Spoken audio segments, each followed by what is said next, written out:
Good morning mga kamami. Tara, samahan niyo po kami kumain at ulam po namin ay ham and embutido. Tsaka samahan po na nating kape na Milo. Ang gawa na po ng malamig ang panahon. At nung time na po yan, gutom na rin po yung mga bata. Gusto po ng ham ng panganay ko kaya binigyan ko. Yung bunso ko naman po, ayaw po niya yung ham or embutido. Ang gusto niya po Milo. Kaya nilagyan ko po ng konting Milo dun sa kanin nila. Para may sabaw. At ayan na po, tumayo po yung baby ko at sabi ko, sumayaw. Ang kulit eh. At ang oras na po yan, may sinasabi ako, hindi ko na po alam kung ano po yan eh. Nakalimutan ko na po.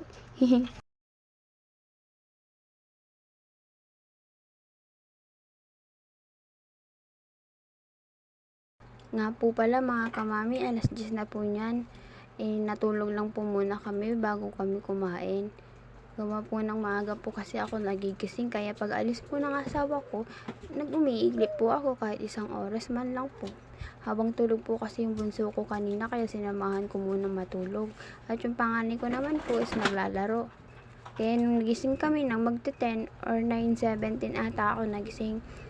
Kaya nag-asikaso, naglinis muna ako ng higaan at kumain na. At time na po niya, nagsusumbong po yung ate ni Bunso at inaaway po gawa ng niloloko niya gawa lang sa ham. At ayan po, lamon ako ng lamon. Nag-exercise po ako niyan, pero lamon ako ng lamon. Sige, kain pa, ketchup pa. Pero okay lang po gawa ng mini-maintain ko po. Ang minsan po ikakain ako ng 11 to 8 PM na po yun.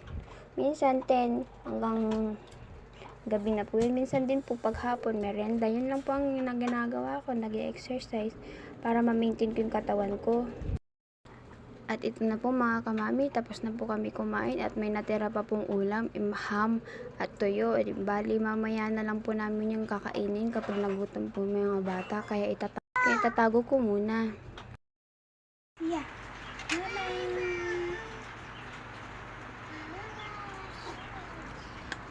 God bless po. Mami.